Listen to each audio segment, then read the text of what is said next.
Get ready to start the show. Make sure you like and subscribe. Now, let's get into it.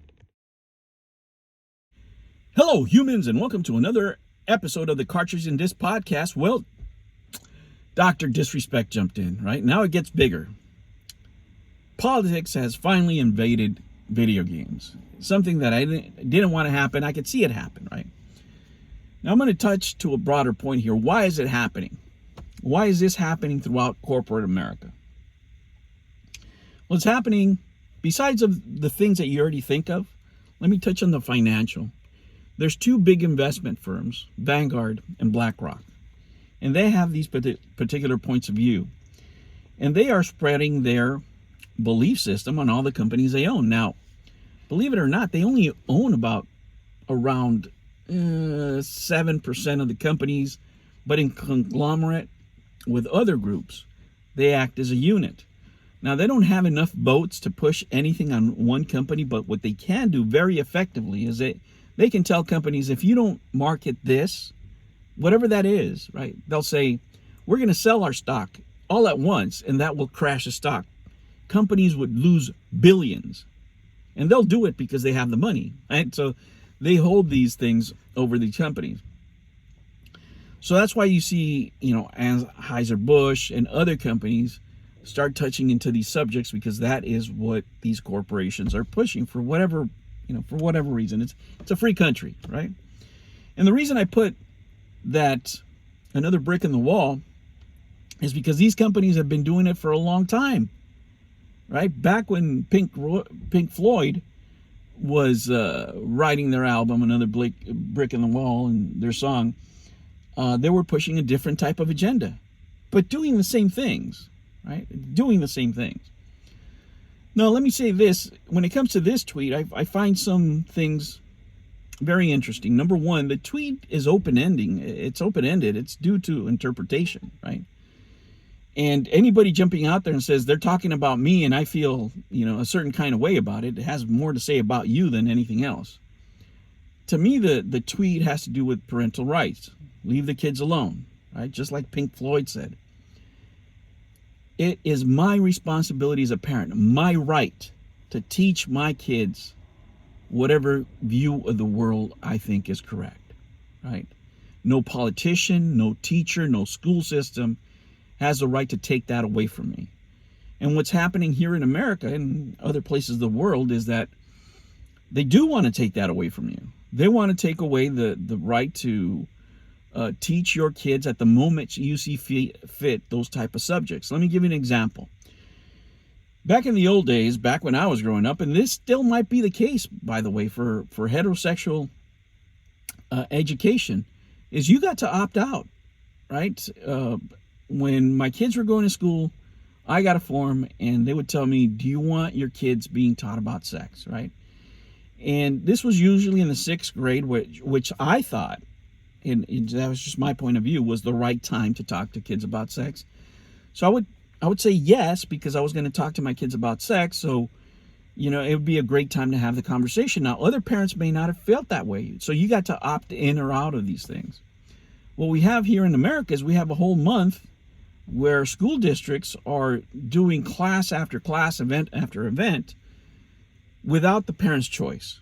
So I can sympathize with the parents. If it doesn't matter if the parent is gay, straight, trans, the parent has a choice of choosing whether or not these kids should be exposed to these things. I mean, can you imagine if some guy was out there saying, well, I think threesomes are the way to go, right? And I'm going to give these kids, classes on how to approach three human relationships, right? Nobody else would get that kind of preferential treatment. And one thing is, being oppressed, and another thing is getting preferential treatment where you're so preferred that your rights as an individual are trouncing parents' rights. And it's not even rights, it's preferences. Preferences. Why do I don't want to talk to my kids about that, right? I have a newborn. Because she might change her mind. In California right now, they're trying to pass a bill that would force you as a parent to affirm your child's gender. Well, I'm in a complete opposition to that. Why? Because My daughter could change her mind when she's 18 or whenever, right? I don't want to do something that is going to force her to one thing or another while she's growing up. She's still developing as a person. Now, that is just my point of view. I'm not going to force that on everybody else, but the state wants to force a different point of view on me, right? And that's not going to happen. If that happens here in California, I can tell you I'll move. I don't give a shit, right?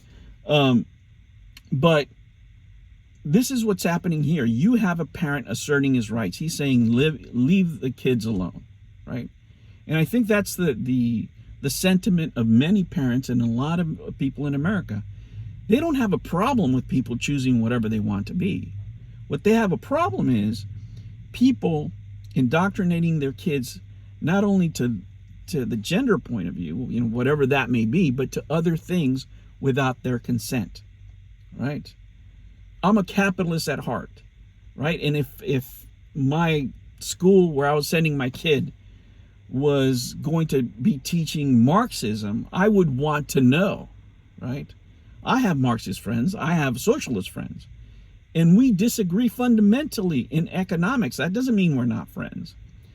But what these postures do, where you have to choose, when a side says, you either have to accept my point of view or you hate me, you only do that when you want to silence somebody.